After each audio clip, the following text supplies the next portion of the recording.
Good morning, students. In the previous video of solutions chapter, we have studied about various types of solutions in which physical states of solute and solvent varies. And we have also discussed about ideal and non-ideal solutions. In this video, we will study about Raoult's law. Raoult's law exam के point of view से काफ़ी important है। Exams में alternatively इसे पूछा जाता रहा है। राउल्ट्स लॉ को पढ़ने से पहले हमें vapour pressure of liquid concept के बारे में पता होना चाहिए। लिक्विड के सॉल्यूशन में और लिक्विड में जब भी किसी लिक्विड को गर्म किया जाता है उसकी वेपर बनना स्टार्ट हो जाती है। जब किसी लिक्विड को गर्म करते रहने पर उससे बनने वाली वेपर को उस पात्र के ऊपर पिस्टन लगाकर रोक दिया जाए तो एक कुछ समय इनिशियली तो लिक्विड वेपर स्टेट में कन्वर्ट होता रहता है, लेकिन जब वेपर और लिक्विड के बीच में इक्विलिब्रियम उत्पन्न हो जाता है उस समय वेपर के द्वारा लिक्विड की सरफेस पर लगाया गया प्रेशर ही वेपर प्रेशर कहलाता है। और एक आदर्श विलयन में प्रत्येक कंपोनेंट का अपना एक निश्चित वेपर प्रेशर होता है और संपूर्ण विलयन का भी एक वेपर प्रेशर होता है। प्रत्येक कंपोनेंट के वेपर प्रेशर के योग के बराबर अगर सॉल्यूशन का वेपर प्रेशर हो, मीन्स हम ये कह सकते हैं कि vapour pressure of component A means solute and vapor pressure of component B is equals to the vapor pressure of solution, then it will be called ideal solution. Raoul's के नियमानुसार हम ये कह सकते हैं कि एक निश्चित ताप पर किसी विलयन के वाष्पशील अवयव का वाष्प दाब उस अवयव की विलयन में मोल भिन्न और शुद्ध अवयव के वाष्प दाब के गुणनफल के बराबर होता है। यही राउल्ट्स लॉ का स्टेटमेंट है। इसे एज इट इज़ अपने को लर्न करना है। इसका मैथमेटिकल एक्सप्रेशन देखें हम। माना कि ए एंड बी दो कंपोनेंट को हमने मिक्स करके एक ये सॉल्यूशन बनाया और दोनों ही लिक्विड हैं, दोनों ही मिसिबल हैं, दोनों ही वाष्पशील हैं।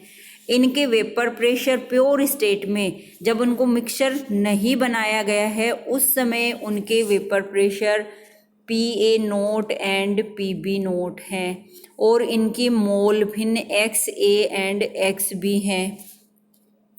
तब यदि PA एंड PB उनके सॉल्यूशन स्टेट में A एंड B के आंशिक दाब हों तो राउल्स का नियम ये कहता है कि PA will be equals to PA0 X into XA। इसी तरीके से PB equals to PB0 into XB। लेकिन यदि सॉल्यूशन का total vapour pressure P equals to PA plus PB है then it will be P equals to PA0 XA plus PB0 XB। यहाँ हम PA0 को कॉमन लेकर के इसको इक्वेशन को रीअरेंज करते हैं तो 1 minus XB plus PB0 XB, चूँकि XA plus XB equals to 1 होता है। P equals to PA0 plus XB PB0 minus PA0। Equation 3, 4 and 5 सारी स्ट्रेट लाइन को ही की इक्वेशन है। स्ट्रेट लाइन की इक्वेशन होने के कारण यदि वेपर प्रेशर और मोल भिन्न के बीच में अपन ग्राफ प्लॉट करें जैसा कि यहाँ डायग्राम में बताया गया है तो ये स्ट्रेट लाइन के रूप में आएगा। इसमें हम ग्राफ में हम देख सकते हैं कि समीकरण 3 और 4 से हमें लाइंस मिलती हैं जो कि ए और बी के वेपर प्रेशर को प्रदर्शित करती हैं। जब एक्स बी बराबर 1 हो मीन्स पूरा सॉल्यूशन सिर्फ बी की फॉर्म में ही है, शुद्ध बी है, इस स्थिति में P B equals to P B naught हो जाएगा। और इसी प्रकार अगर एक्स इक्वल्स टू 1 हो यानी कि सॉल्यूशन कंप्लीटली अभी ए की फॉर्म में ही है, शुद्ध ए ही वहाँ प्रेजेंट है, तो इस समय P A equals to P A naught हो जाएगा। ये सभी स्ट्रेट लाइन के इक्वेशन हैं। कुल सतत रेखा विलयन का वास्तव में कुल वाष्प दाब बताती है। और ये वाली समीकरण ये है कुल वाष्प दाब वाली, ठीक है। और ये इक्वेशन 5 से हमें मिलती है। प्रत्येक सांद्रता के विलयन का इस रेखा पर कुल वाष्प दाब दोनों अवयवों के आंशिक दाब के योग के बराबर होता है। अब हम बात करते हैं नॉन आइडियल सॉल्यूशंस की। अब वे सभी सॉल्यूशंस जो आइडियल सॉल्यूशन की कंडीशंस को पूरा नहीं करते वो नॉन आइडियल सॉल्यूशंस कहलाते हैं। मीन्स उनके लिए delta H not equals to 0 हो। मीन्स डेल्टा एच क्या हो सकता है, पॉजिटिव हो सकता है या नेगेटिव हो सकता है, 0 से कम हो सकता है या 0 से ज़्यादा हो सकता है। इसी तरीके से उनके लिए डेल्टा वी इक्वल्स टू भी नॉट इक्वल्स टू 0 हो। मीन्स डेल्टा वी भी पॉजिटिव हो सकता है और नेगेटिव हो सकता है, 0 से कम हो सकता है या 0 से ज़्यादा हो सकता है।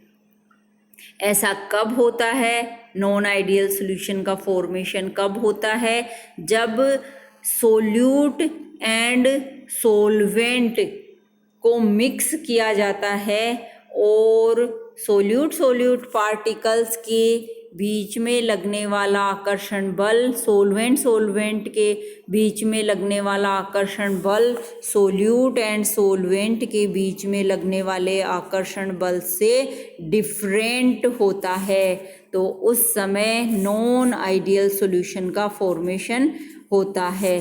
साथ ही ये जो नॉन आइडियल सॉल्यूशंस होते हैं ये राउल्ट्स लॉ को फॉलो नहीं करते हैं, ओबे नहीं करते हैं, यानी कि ये non ideal solutions Raoult's law से डेविएशन शो करते हैं। वास्तव में ये जो डेविएशन होता है ये 2 तरीके का होता है, राउल्ट्स लॉ से positive deviation and negative deviation. मान लीजिए हमने जो सॉल्यूशन बनाया है वो ए एंड बी कंपोनेंट से बना हुआ है। यदि ए कंपोनेंट तथा बी कंपोनेंट के intermolecular attraction forces A B के इंटरमोलिकुलर अट्रैक्शन फोर्सेस से भिन्न हों तो बनने वाला सॉल्यूशन नॉन आइडियल सॉल्यूशन कहलाता है। और ये राउल्ट्स लॉ से डेविएशन भी कहलाता है। राउल्ट्स लॉ से डेविएशन 2 प्रकार के हो सकते हैं, positive deviation from Raoult's law, negative deviation from Raoult's law. First of all we look positive deviation from Raoult's law. ऐसे सॉल्यूशन जिनमें कंपोनेंट का वेपर प्रेशर उस अवयव के राउल्ट के नियम द्वारा दर्शाए गए वाष्प दाब से अधिक प्राप्त कर ले तो पॉजिटिव डेविएशन दर्शाता है। अर्थात P A is greater than P A not dot X A तथा P B is greater than P B not X B. Positive deviation सामान्यतः तब पॉसिबल होता है जब सोल्यूट सोलवेंट मॉलिक्यूल्स के बीच का इंटरमोलिकुलर फोर्स सोल्यूट या सोलवेंट मॉलिक्यूल्स के बीच का इंटरमोलिकुलर अट्रैक्शन फोर्स से कम हो। अर्थात ए बी के बीच का जो अट्रैक्शन फोर्स है ए तथा बी के बीच के अट्रैक्शन फोर्सेस से कम हो। इसका रिजल्ट यह होता है कि सॉल्यूशन में ए तथा बी की पलायन करने की नेचर शुद्ध ए तथा शुद्ध बी की तुलना में अधिक होती है, अतः सॉल्यूशन का वेपर प्रेशर बढ़ जाता है, जिससे पॉजिटिव डेविएशन इन सॉल्यूशंस में पाया जाता है। ऐसे सॉल्यूशन बनने पर सदैव एनर्जी का अब्जॉर्प्शन होता है, इसलिए डेल्टा एच मिक्सिंग का मान पॉजिटिव आता है, अर्थात delta H mixture equals to positive होगा।